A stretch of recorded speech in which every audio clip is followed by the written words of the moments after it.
പൊന്നാര മോളെ, വേണ്ടാത്ത ചോദ്യങ്ങളൊന്നും എന്നോട് ചോദിക്കല്ലേ. എല്ലാവരും സിനിമ അഭിനയിക്കാൻ മൊത്തത്തിൽ ഞാനൊരു കാര്യം പറയാണ്, ശരിയോ തെറ്റോ എനിക്കറിയില്ല.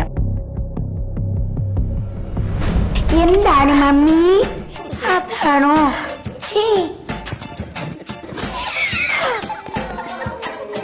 രജനീകാന്തിനെ ചീത്ത വിളിച്ചു, മോഹൻലാലിനെ ചൂലോണ്ട് അല്ലേ, അവിടുന്ന് തുടങ്ങിയതാണ് പടം. സച്ചിയുടെ കാര്യം അത് ഓർക്കാതെ എനിക്ക് ഒരിക്കലും സിനിമയെക്കുറിച്ച് ചിന്തിക്കാൻ പറ്റത്തില്ല. മലയാള സിനിമയിൽ സച്ചി മുഖാന്തരം ഏറ്റവും വലിയ നഷ്ടങ്ങൾ സംഭവിച്ചത് എനിക്കാന്ന് ഞാൻ പറയും. അമ്മയ്ക്ക് ഒരു നിവൃത്തി കണ്ട 1000 രൂപ താണ്ട, എണ്ണ മേടിക്കാൻ പോലും പൈസ ഇല്ല. നീ ഇന്ന് ഇഷ്ടത്തിരിക്കേണ്ടി വരും. എന്തായാലും ഞങ്ങൾ കലക്കി പൊളിച്ചിരിക്കും, അത് ഉറപ്പാണ്. ഹായ്, ഹലോ, നമസ്കാരം. അപ്പൊ നമ്മളിതാ സത്യത്തിൽ സംഭവിച്ചത് എന്ന് പറഞ്ഞ ഏറ്റവും പുതിയ മൂവിയുടെ വിശേഷങ്ങളുമായിട്ട് നമ്മളോടൊപ്പം ലീലാമ്മ ചേരുകയാണ്. അതേപോലെ രമേശ് ഏട്ടൻ, ശ്രീകാന്ത് ഏട്ടനും കൂടെ ചേരുകയാണ്. എല്ലാവർക്കും സ്വാഗതം, വെൽക്കം. ഓക്കെ, അപ്പം എന്താണ് സത്യത്തിൽ സംഭവിച്ചത്? സത്യത്തിൽ സംഭവിച്ചത് എന്താന്ന് വെച്ചാൽ ഞങ്ങൾ എന്ത് പറയാനാണ്?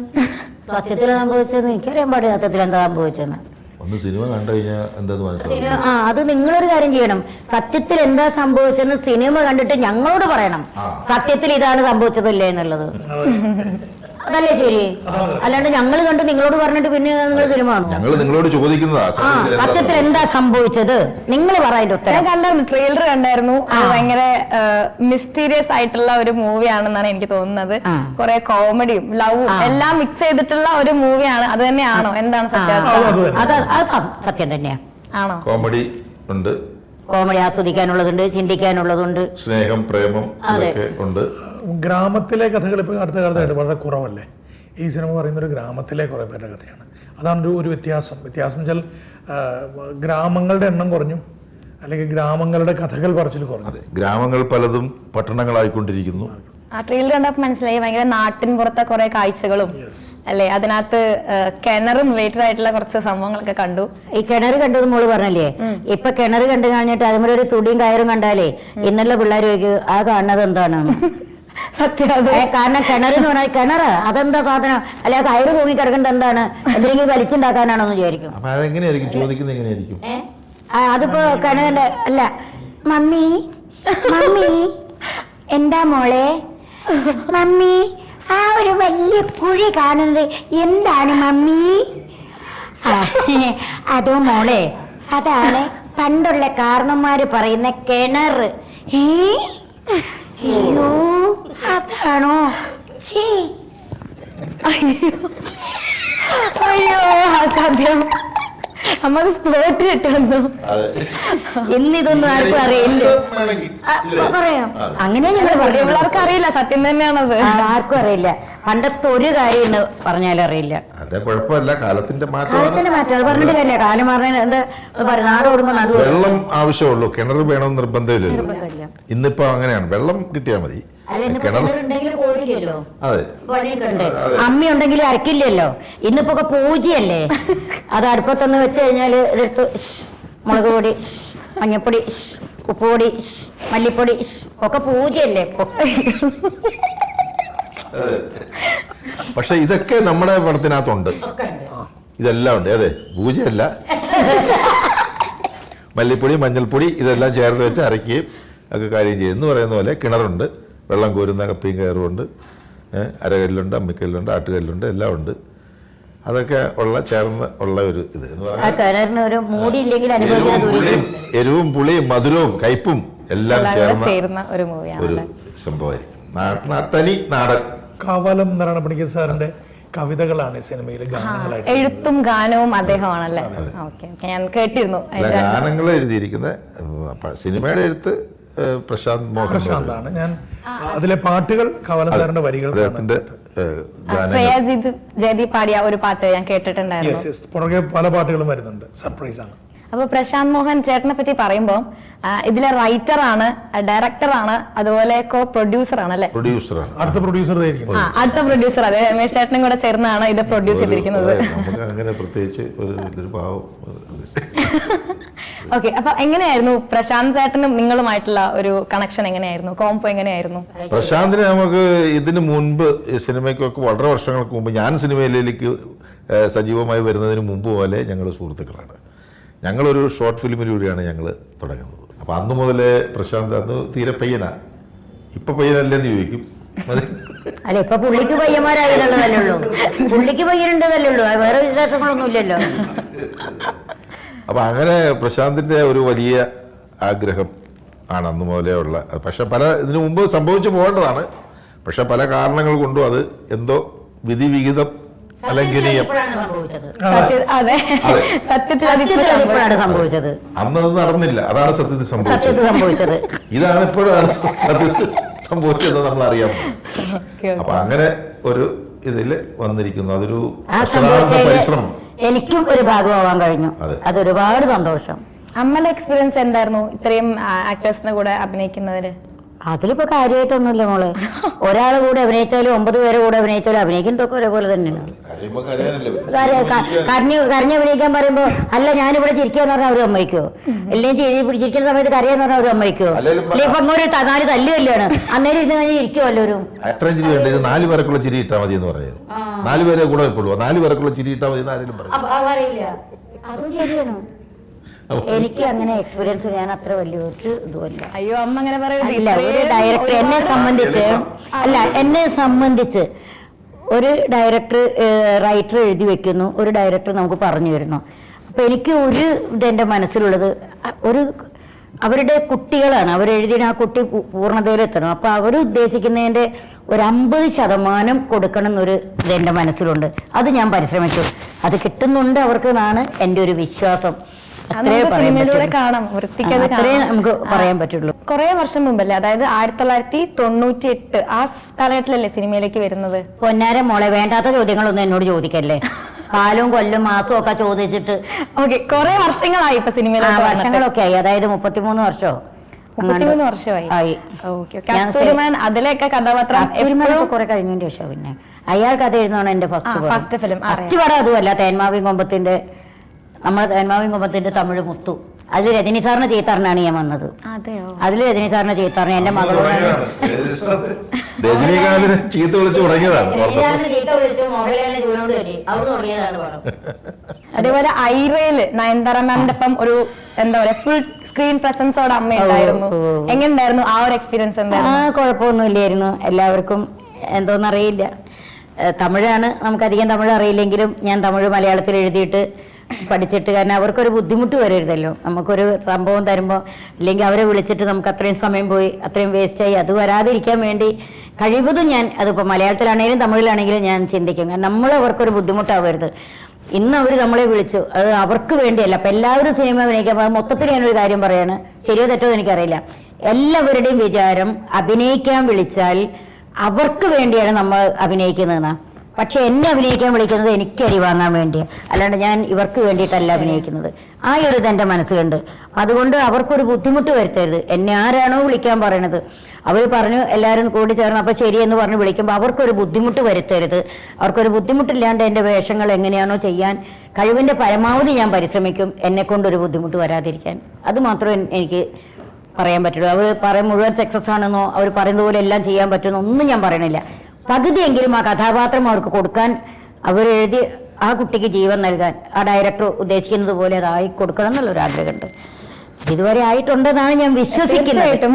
നമുക്ക് പറയാൻ പറ്റും. ഒരാളും അങ്ങനെ ഇല്ല എന്ന് തന്നെ ഇതുവരെയും പറഞ്ഞിട്ടില്ല. അപ്പൊ ആ ഒരു വിശ്വാസം കൊണ്ട് നമ്മളിങ്ങനെ മുന്നോട്ട് പോകണം. വിശ്വാസമാണല്ലോ എല്ലാവരും വലുത്.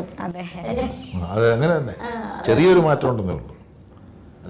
ഇയാൾ എനിക്ക് ഭാര പണിയാൻ ഞാൻ വന്നപ്പോ തൊട്ട് തുടങ്ങണുണ്ടല്ലോ. ഇനി ഇതാ ഒറ്റ കാര്യം, ഭാര്യയായിട്ട് എന്നെ അഭിനയിക്കാൻ വിളിച്ചാൽ ഞാൻ പരപണിയോ? വിളിക്കണം. അത് ഞാനൊരു കാര്യം പറയണം. അല്ല, ഒരു കിടില സംഭവം ഞാൻ ചെയ്യണമെന്ന് ഭയങ്കര ആഗ്രഹമുണ്ട് എനിക്ക്. അതിപ്പോ വരും. നിങ്ങൾ കണ്ടോ? കേൾക്കുന്നുണ്ടല്ലോ. ഒരാള് സീരിയസ്, ഒരാള് കോമഡിയാണ്. അപ്പൊ അത് ആര് സീരിയസ് ആയിരിക്കും ആര് കോമഡി ആയിരിക്കും എന്നുള്ളത് ഇപ്പൊ പറയാം. അതൊക്കെ നിങ്ങൾ തീരുമാനിച്ചോ. എന്തായാലും ഞങ്ങൾ കലക്കി പൊളിച്ചിരിക്കും, അത് ഉറപ്പാണ്. അപ്പൊ ചേട്ടലോട്ട് വരികയാണെങ്കിൽ ഒരു ആക്ടറാണ് പ്ലസ് ഒരു ഡയറക്ടറാണ്. ഏത് ആയിരിക്കും ചൂസ് ചെയ്യാൻ പറഞ്ഞു കഴിഞ്ഞാൽ ഏതായിരിക്കും ഫേവറേറ്റ് എന്നുള്ള രീതിക്ക് ഒന്ന് ചൂസ് ചെയ്യുന്നത്? സിനിമയിലുണ്ടായിരിക്കുക, ഈ പരിപാടി ചെയ്തുകൊണ്ടിരിക്കുക എന്നുള്ളത്. ഇപ്പം ആര് ചോദിച്ചാലും എനിക്ക് അങ്ങനെ പറയാൻ ഇഷ്ടം. സിനിമയ്ക്ക് ഇത് ഉണ്ടാവുക എന്നുള്ളതാണ്. ധാരാളം പേര് ഒരു അവസരത്തിന് വേണ്ടി നിൽക്കുന്നിടത്താണ് നമുക്കിത്തിരി സ്പേസ് കിട്ടുന്നത്. അപ്പം അഭിനയമായാലും നമ്മളുടെ ക്യാമറയുടെ പുറകിൽ നിന്നിട്ടുള്ളൊരു പ്രവൃത്തിയായാലും നമ്മൾ രണ്ടിനെയും അത് ഒരുപോലെ അക്സെപ്റ്റ് ചെയ്യുന്നു. രണ്ടും ഒട്ടും എളുപ്പമല്ല, രണ്ടും ബുദ്ധിമുട്ടുള്ള ജോലി തന്നെയാണ്. രണ്ടിനും അതിൻ്റേതായിട്ടുള്ള കഷ്ടപ്പാടുണ്ട്, ഹോംവർക്ക് ഉണ്ട്. അത് ചെയ്ത് മുമ്പോട്ട് പോകുക എന്നുള്ളത് ഏറ്റവും വലിയ ചലഞ്ച് എന്ന് പറയുന്നത്. നമുക്ക് അപ്ഡേറ്റഡ് ആയി സ്റ്റൈലായി ഇപ്പം ക്യാരക്ടർ റോൾസ് ചെയ്യുന്ന ആൾക്കാർക്കുള്ള ഏറ്റവും വലിയ ദുരിതം എന്ന് പറയുന്നത്, നമ്മൾ ഒരു കഥാപാത്രം അർപ്പിച്ചു അത് ഹിറ്റായാൽ അല്ലെങ്കിൽ ആൾക്കാരത് അക്സെപ്റ്റ് ചെയ്താൽ, കൂടുതൽ ജനങ്ങൾ അപ്രീഷിയേറ്റ് ചെയ്താൽ അതുമായി സാമ്യമുള്ള കഥാപാത്രങ്ങളെ തന്നെയാണ് പിന്നീട് നമ്മളെ വിളിച്ചുകൊണ്ടിരിക്കുക. അപ്പോൾ ഒരു വ്യത്യസ്തതയ്ക്കുള്ള ആഗ്രഹമൊക്കെ നമുക്കുണ്ടെങ്കിലും നമുക്ക് അങ്ങനെ സ്പേസ് കിട്ടൽ ബുദ്ധിമുട്ടാണ്. അപ്പോൾ അതിനുള്ള ശ്രമം നടത്തുക എന്നുള്ളത് മാത്രമാണ് ചലഞ്ചായിട്ട് കാണുക. ബാക്കി സിനിമയിൽ ഉണ്ടാവുക എന്ന് തന്നെ പ്രധാനം. അപ്പോൾ അതിന് രണ്ടും ഒരുപോലെ റിസ്ക്കിയാണ്. എന്നാൽ ഇനി നാളെ പ്രൊഡക്ഷൻസ് ചെയ്യേണ്ടി വന്നാൽ നമ്മളത് ചെയ്യുന്നുണ്ട്. സംഭവിക്കട്ടെ, വലിയ വലിയ സിനിമകൾ നടക്കട്ടെ. എബി എന്നുള്ള സിനിമ ഡയറക്ട് ചെയ്തു അല്ലേ, അതിന്റെ എക്സ്പീരിയൻസ് എന്തായിരുന്നു? ശരിക്കും ഞാനൊരു വലിയ സംവിധായകൻ്റെ പ്രിയദർശൻ സാറിനെ പോലെ ഒരാളുടെ കൂടുതൽ വർക്ക് ചെയ്യുന്ന കാലത്താണ് വിനീതും പിന്നെ ശ്രീനിവാസൻ സാറൊക്കെ ആയിട്ടുള്ള പരിചയം. അപ്പോൾ പലരോടും കഥ പറഞ്ഞൊടുവിൽ വിനീത് ആണ് നമുക്ക് ഒരു കഥ പറഞ്ഞ് ഡേറ്റ് തന്നത്. ആദ്യത്തെ സിനിമ നമ്മളിപ്പോൾ എത്ര സിനിമ ഇപ്പോൾ അഭിനയമായാലും നമ്മളൊക്കെ ആദ്യം ഓർത്തിരിക്കുക അല്ലേ, നമ്മൾ ആദ്യം ഇപ്പോൾ സ്റ്റേജിൽ വന്നു, ആദ്യം ഇപ്പോൾ സിനിമയിൽ വന്നു എന്നൊക്കെയാണ്. അതുപോലെ ഞാൻ ആദ്യം സംവിധാനം ചെയ്ത സിനിമ എന്നുള്ളത് എല്ലാ കാലത്തും പ്രിയപ്പെട്ടൊരു അനുഭവമായിരിക്കും. പിന്നെ ആ വിഷയം എന്ന് പറയുന്നത് വളരെ യുണീക്കായിട്ടുള്ളൊരു വിഷയമാണ്. അപ്പോൾ അത് ഇനി ഒരിക്കൽ കൂടി അതിൻ്റെ കോപ്പിയേ ഇനി ഉണ്ടാവുള്ളൂ. ആ നിലയ്ക്ക് ഒരു വിഷയം എനിക്ക് കിട്ടിയതിൽ വലിയ ഹാപ്പിയാണ്. സന്തോഷിക്കാനാണ് എൻ്റെ കഥയും തിരക്കഥയൊക്കെ എഴുതുന്നത്.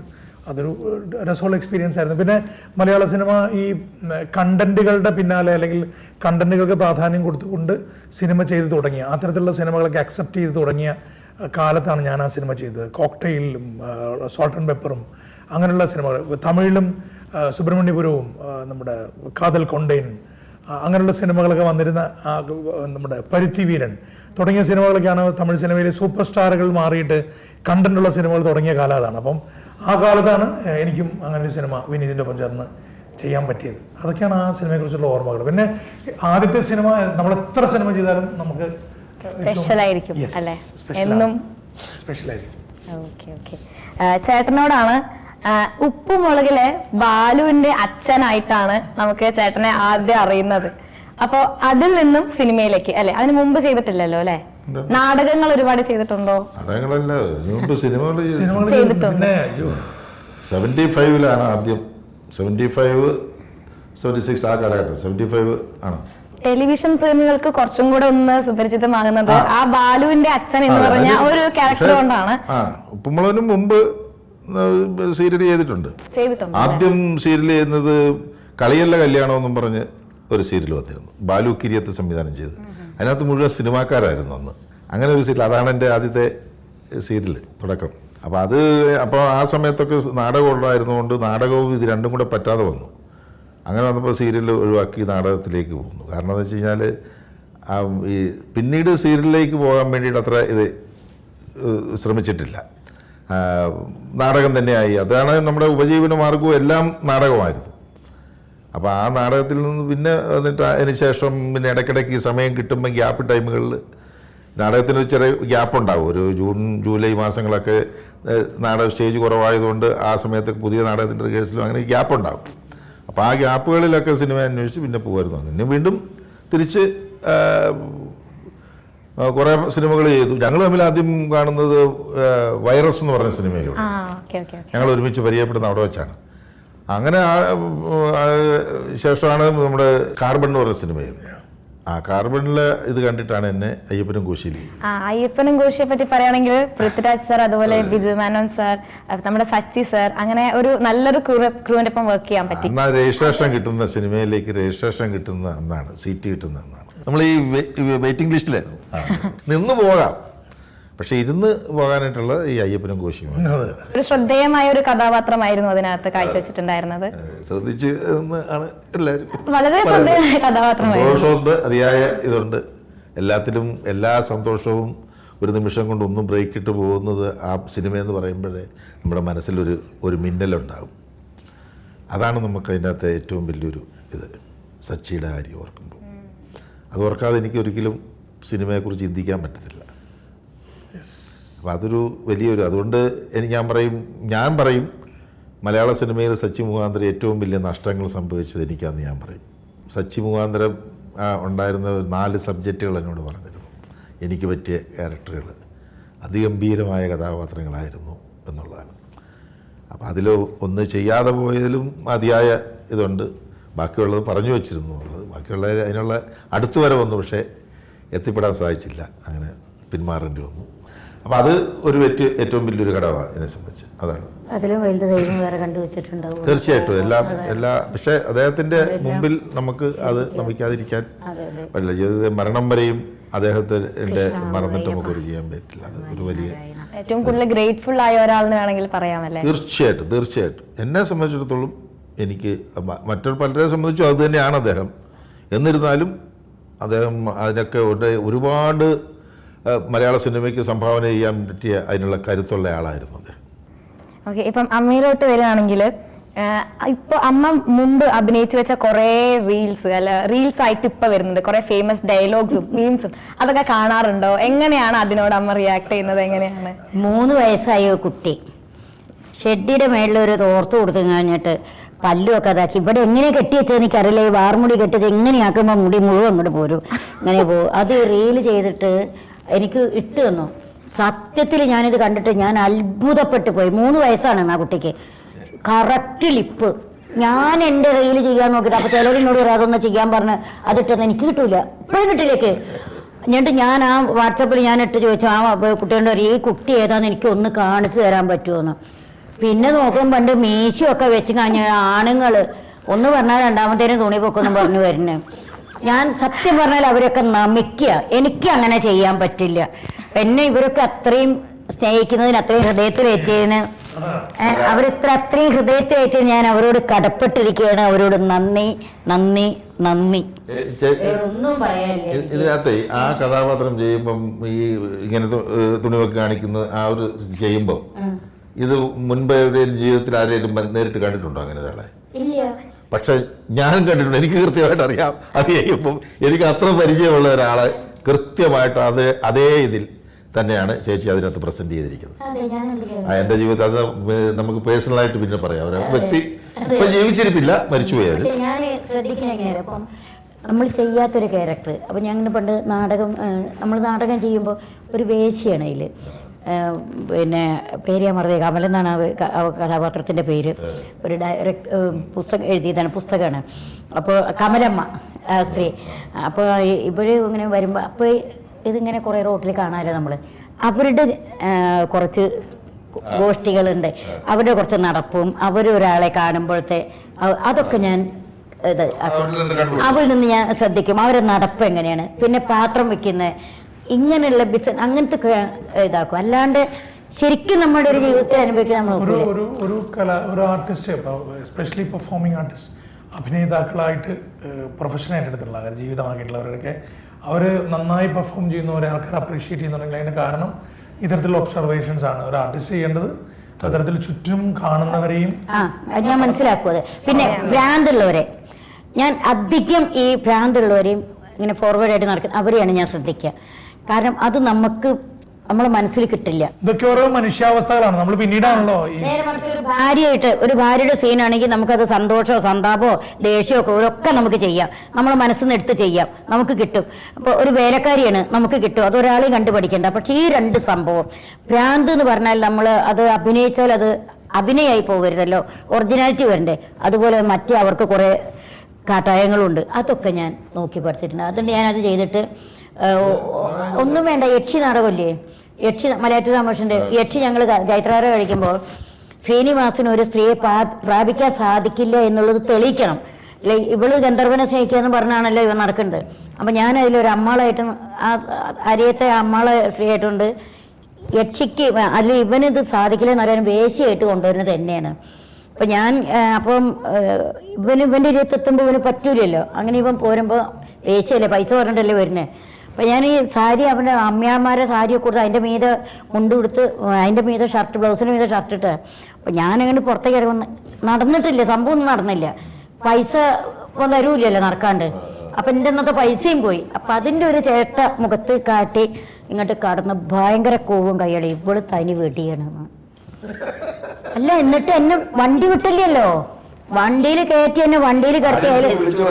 ഓഡിയൻസ് വിളിച്ചു പറഞ്ഞ മാത്രമല്ല, വണ്ടിക്ക് ചുറ്റും ആൾക്കാരും. അപ്പം നിങ്ങൾ സെറ്റൊക്കെ നിങ്ങൾ അഴിച്ചു മറ്റൊരു കെട്ടാൻ പോകുമ്പോൾ നിങ്ങൾ ചായ കുടിക്കാൻ പോകും ചിലർ, മറ്റൊരു അഴിച്ചു. ഞങ്ങൾ പെണ്ണുങ്ങൾ വണ്ടിയിൽ ഇരിക്കല്ലേ, ആൾക്കാരും കണ്ടു വന്നു. അപ്പം അതിനകത്ത് 3 ഇവർ ഉണ്ടായിരുന്നു പഴയ അവര് പോലീസുകാരൊക്കെ വിളിച്ച് വരുത്തി. അപ്പം എന്താ പറയുക, അവള് തനി വേടിയാണ്, ഞങ്ങൾക്ക് തന്നിട്ട് പോയാൽ മതി അവളേനെന്ന്.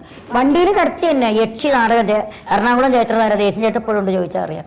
എന്നിട്ട് അത് അവർ ഞങ്ങളെ അയ്യപ്പ അവിടെ ഒരു പറവൂരൊരു റിഹേഴ്സൽ ക്യാമ്പ് ഉണ്ട്, അയ്യപ്പ സഹോദരൻ പറഞ്ഞിട്ട് അവരുടെ ഒരു ഇത്. അവിടെ വന്നപ്പോൾ എന്നെ വിളിച്ചു. എന്നിട്ട് എന്താ ഈ കക്ഷീനെയാണ് വണ്ടിയിൽ ഞങ്ങൾ കിടത്തി കൊണ്ടുപോയത് ആ സീൻ ചെയ്തിട്ട് അവർക്ക് കാണിച്ചു കൊടുക്കാൻ വേണ്ടി. അപ്പോൾ ആ ഒരു ചേഷ്ടതൊക്കെ നമുക്ക് മനസ്സിലാവുന്നുണ്ട്. അത്രയും എക്സ്പീരിയൻസ് അല്ല, അത് നാച്ചുറൽ ആവണമല്ലോ. അല്ലാണ്ട് ഇപ്പൊ നമ്മൾ അവിടെ നിന്ന് ഇങ്ങോട്ട് വരുമ്പോ ഈ നേറി വരാൻ പറ്റൂലല്ലോ. അപ്പൊ നമ്മുടെ മുഖത്ത് ദേഷ്യം പിടിച്ച് വരാൻ പറ്റുമോ? തോന്നരുത്. പിന്നെ ദേഷ്യം പിടിച്ച് വന്നിട്ട് കാര്യമില്ലല്ലോ. കാരണം ഇവരല്ലല്ലോ തെറ്റ് ചെയ്തത്. ഇവൻ എന്താ സാധനം ഒന്നും എനിക്കറിയാൻ പാടില്ല. എന്നെ പൈസക്കാണ് കൊണ്ടുവരുന്നത്. ആ സംഭവം നടന്നാലേ പൈസ കിട്ടുള്ളൂ. സംഭവം നടന്നില്ലേ, വണ്ടാറടങ്ങാനിന്ന് പൈസയും കിട്ടിയില്ല, നരകം ദിവസവും പോയി, സമയം പോയി നാശിക്കാൻ അമ്മ പറയുമ്പോ അപ്പൊ വരുമ്പോ ഞാൻ എന്ത് ചെയ്തെന്ന് വെച്ചാല് മുണ്ടിങ്ങനെ കുത്തി ഉടുത്തോണ്ട് വന്ന്, മുണ്ടിങ്ങനെ കുത്തി ഉടുത്തോണ്ട് തോർത്തും തലയെ കെട്ടിയിട്ടാണ് വന്നിരുന്നു ഇങ്ങോട്ട്. ആണുങ്ങളെ കൊണ്ടുവരുമ്പോഴേ കൊണ്ടുവന്നിരുന്നു. ഞാൻ കുത്തി വണ്ടാറടങ്ങാനൊന്നുമില്ല നരകം എന്ന് പറഞ്ഞാൽ റൂമിലേക്ക് ഒന്നുകൂടി നോക്കി ഇവനെ പ്രാഗി പൊട്ടിച്ചാണ്. അതിന് അങ്ങോട്ട് ജനങ്ങൾ ശരിക്കും എന്നെ പേരിട്ടതാണത്. അതൊക്കെ എൻ്റെ കഴിവല്ല കേട്ടോ, ഈശ്വരൻ തന്നെ ഒരു അനുഗ്രഹം. ഞാൻ ഒരിക്കലും സത്യം പറയാം, എനിക്ക് എൻ്റെ കഴിവ് കൊണ്ടല്ല ഭഗവാൻ എൻ്റെ അമ്മയ്ക്ക് നാഴി കഞ്ഞി കൊടുക്കാൻ തന്നെ ഒരു അനുഗ്രഹം. വേറൊരു തൊഴിലില്ല, വേറെ ആളും ഇല്ല എനിക്കാരും തരാൻ. അമ്മയ്ക്ക് താഴെ കഞ്ഞി കൊടുക്കാൻ വേണ്ടി, അമ്മയെ നോക്കാൻ വേണ്ടി ഈശ്വരൻ തന്നൊരു അനുഗ്രഹമാണ് ഈ ഒരു തൊഴിലെനിക്ക്. എന്നും ഞാൻ ദൈവത്തിനോട് നന്ദി പറയാം. എന്നും ഓർക്കുമ്പോൾ ഞാൻ കോടാനുകൂടി നന്ദി പറയും ദൈവത്തിനോട്. അമ്മ ഒരു ഈശ്വര ഭക്തിയാണെന്ന് പല ഇന്റർവ്യൂസ് ഞാൻ കണ്ടിട്ടുണ്ട്. കൃഷ്ണ ഭക്തിയാണ് ഞാൻ കണ്ടിട്ടുണ്ട്. കൃഷ്ണനെ എൻ്റെ മകനായിട്ടേ കാണാൻ പറ്റും. എനിക്ക് 2 കുട്ടികളായിരുന്നു. ഒരാളുണ്ടെങ്കിൽ 52 വയസ്സായി, ഒരാളുണ്ടെങ്കിൽ 57 വയസ്സായി. അപ്പോൾ ആ സ്ഥാനത്ത് ഇപ്പം എൻ്റെ മകനാണ് കൃഷ്ണൻ. ഞാൻ ദേഷ്യം പിടിക്കുക, ഈ ഓടക്കോളിലൊക്കെ മാറ്റി വയ്ക്കും. ഞാൻ പറയാം, അങ്ങനെ ഓടക്കോളിൽ വിളിച്ച് കഴിഞ്ഞ് എനിക്ക് അങ്ങനെ പെണ്ണുങ്ങളെ പഞ്ചാരി അടിക്കൊന്നും വേണ്ട, എൻ്റെ കാര്യം നടത്തി തന്നിട്ട് മതി എന്ന് പറഞ്ഞാൽ ഓടക്കോളിലൊക്കെ മാറ്റി വയ്ക്കും.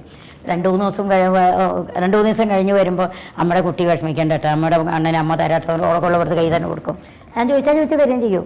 3 ദിവസം അല്ലെങ്കിൽ 5 ദിവസത്തിൻ്റെ ഉള്ളിൽ 100 രൂപ ചോദിച്ചാൽ 100 രൂപയെ തരുള്ളൂ. 1000 രൂപ ചോദിച്ചാൽ ഒരു ദിവസം ഉണ്ടായതാണ്. ഒരു നിവൃത്തിയില്ല. ഞാൻ പറഞ്ഞു, കണ്ണാ അമ്മയ്ക്ക് ഒരു നിവൃത്തിയില്ലടാ, അന്ന് എണ്ണ കൊണ്ട് ആദ്യം കത്തിക്കണേ, ഇപ്പം ഞാൻ നെയ്യ കത്തിക്കണേ. അമ്മയ്ക്ക് ഒരു നിവൃത്തിയില്ലാണ്ട് 1000 രൂപ എന്താണ്, എണ്ണ മേടിക്കാൻ പോലും പൈസ ഇല്ല, നീ ഇന്ന് ഇരുട്ടത്തിരിക്കേണ്ടി വരും. 3 ദിവസം 4 ദിവസം 5 ദിവസത്തിനുള്ള 1000 രൂപ കിട്ടിയിരിക്കും. ഒരാഴ്ച 5000 രൂപ വെച്ച് 5000 രൂപ ഏതോ ഒരു വർക്കിന് വിളിച്ചിട്ട്, നാടകത്തിനുള്ള സമയമാണ്, ഇതുപോലെ വിളിച്ചിട്ട്. പിന്നെ ഞാൻ എത്ര പൈസ എന്ന് പറഞ്ഞില്ല. അമ്മയ്ക്ക് ബുദ്ധിമുട്ടുണ്ട്, അമ്മനെ രക്ഷിക്കുന്നേ പറഞ്ഞുള്ളൂ. 5000 ചോദിച്ചപ്പോ 100 ചോദിച്ചപ്പോ കൊടുത്തു, 1000 ചോദിച്ചപ്പോഴും കൊടുത്തു, 5000 ചോദിച്ചപ്പോൾ കൊടുത്തു. അപ്പൊ 5000 കിട്ടിയപ്പോ തോന്നി ഇച്ചിരി കുറഞ്ഞു പോയോ? അല്ല പിന്നെ ചോദിക്കില്ല, കാര്യം എന്താ പറയാ. അല്ല പിന്നെ സത്യമായിട്ട് അത് ഇന്നും അത് ഭഗവാന്റെ ഒരു അനുഗ്രഹം നന്നായിട്ടുണ്ട് എനിക്ക്.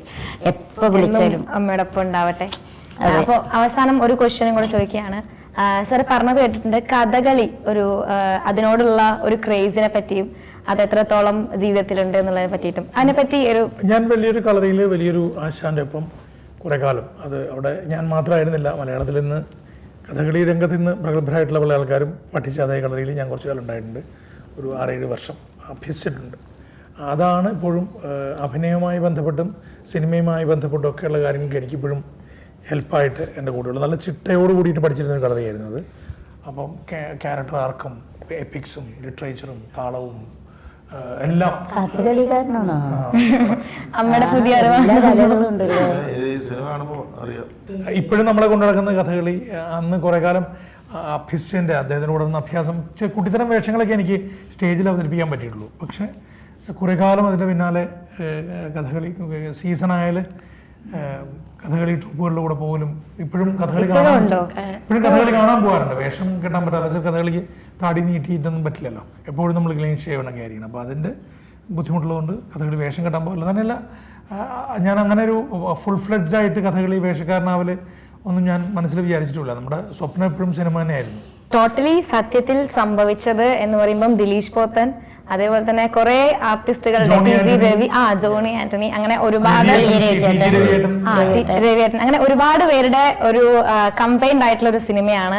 അപ്പോ 19-ാം തീയതി ഇറങ്ങാൻ പോവാണ്. എന്താണ് ഓഡിയൻസിനോട് എന്താണ് പറയാനുള്ളത്? അവർ എന്ത് എക്സ്പെക്ട് ചെയ്തിട്ടാണ് തിയേറ്ററിലേക്ക് വരേണ്ടത്? അല്ല, അത് ഓഡിയൻസിനോട് പറയാനുള്ള കാര്യം, ഓഡിയൻസിന്റെ ആത്മാർത്ഥമായ സിനിമയോടുള്ള അർപ്പണബോധം ഇവിടെ വേണം കാണിക്കാനുള്ളതാണ് എനിക്ക് പറയാനുള്ള ഒരു കാര്യമുള്ളൂ. സത്യത്തിൽ എന്താ സംഭവിച്ചതെന്ന് അവര് വന്ന് കണ്ടിട്ട് പറയണം. അത് തിയേറ്ററിൽ തന്നെ വന്ന് കാണണം, എന്നാലേ ശരിക്ക് കാണാൻ പറ്റുള്ളൂ. ആ ട്രെയിലർ കാണുമ്പോൾ അറിയാൻ പറ്റും. ഭയങ്കര മിസ്റ്റീരിയസ് ആയിട്ട് എന്താണ് അടുത്തത് എന്ന് അന്വേഷിച്ച് നടക്കുന്ന ഒരുപോലത്തെ ട്രെയിലറാണ്. ട്രെയിലർ കാണുമ്പോൾ അറിയാൻ പറ്റുമെന്ന് പറഞ്ഞാൽ പിന്നെ അവര് ട്രെയിലർ കണ്ട് നീറ്റ് പോകും, മിണ്ടാണ്ടിരിക്കവിടെ. ട്രെയിലർ കണ്ടാൽ, അല്ല ലീലാമ്മ കണ്ടില്ല, ട്രെയിലർ കണ്ടില്ലല്ലോ. ആ ട്രെയിലർ കണ്ടാൽ ട്രെയിലർ കണ്ടാൽ സിനിമ കാണാൻ ഇടയ്ക്ക് എന്തെങ്കിലും ഒന്ന് പറയണ്ടേ? പക്ഷെ എന്തായാലും എല്ലാവരും തിയേറ്ററിൽ പോയിട്ട് പടം കാണണം. എന്നിട്ട് നിങ്ങൾ എന്താ സംഭവിച്ചതെന്ന് അറിയണം. അതാണ് ഞാൻ പറഞ്ഞത്. അതുകൊണ്ട് അടുത്ത ആളിനോട് പറഞ്ഞിട്ട് അവര് കണ്ടിട്ട് വേറെ ആളോട് പറഞ്ഞു ഇതാണ് കേട്ടോ അതിൽ സംഭവിച്ചത്, കണ്ടേ പറ്റൂന്ന്. ഓക്കെ, കണ്ട് ആത്മാർത്ഥമായി താങ്ക് യു. അതുപോലെ വിജയിപ്പിക്കണം. അമ്മ, എന്റെ ഇതിപ്പം ആദ്യത്തെ ഇന്റർവ്യൂ ആണ് നിങ്ങളായിട്ട്. ഞാൻ ആദ്യം തന്നെ വന്ന പലരും പറഞ്ഞിട്ടുണ്ടായിരുന്നു എല്ലാവരുടെയും അനുഗ്രഹം വേണമെന്ന് പറഞ്ഞ് ഞാൻ സംസാരിച്ചിട്ടുണ്ടായിരുന്നു. അപ്പം എനിക്ക് ഇത് എപ്പോഴും ഭയങ്കര സ്പെഷ്യൽ ആയിട്ടുള്ള ഒരു മൂവി ആയിരിക്കും സത്യത്തിൽ സംഭവിച്ചത്. എന്നും എന്റെ കരിയറിൽ എപ്പോഴും ഫസ്റ്റത്തെ ഒരു ഇന്റർവ്യൂ കൊടുത്ത ഒരു മൂവി ആയിരിക്കും. സംഭവിച്ചു പോയി. വളരെ നന്നായിരുന്നു. നല്ല ചോദ്യങ്ങളായിരുന്നു. നല്ല ചോദ്യങ്ങളായിരുന്നു. ആദ്യത്തെ അറിയില്ല കേട്ടോ. നന്നായിരിക്കട്ടെ. എന്തായാലും ഇതിനകത്തൊരു സത്യം ഉണ്ടല്ലോ, അത് മതി. അപ്പൊ എല്ലാവരും തിയേറ്റർ വിസിറ്റ് തന്നെ ചെയ്യാ. ഒരു മിസ്റ്റീരിയസ് ആയിട്ടുള്ള ഒരു ലവും അതേപോലെ എല്ലാവരും സസ്പെൻസും, അതെ തീർച്ചയായിട്ടും എല്ലാം അടങ്ങിയിട്ടുള്ള ഒരു മൂവിയാണ്. Thank you. ഓക്കെ.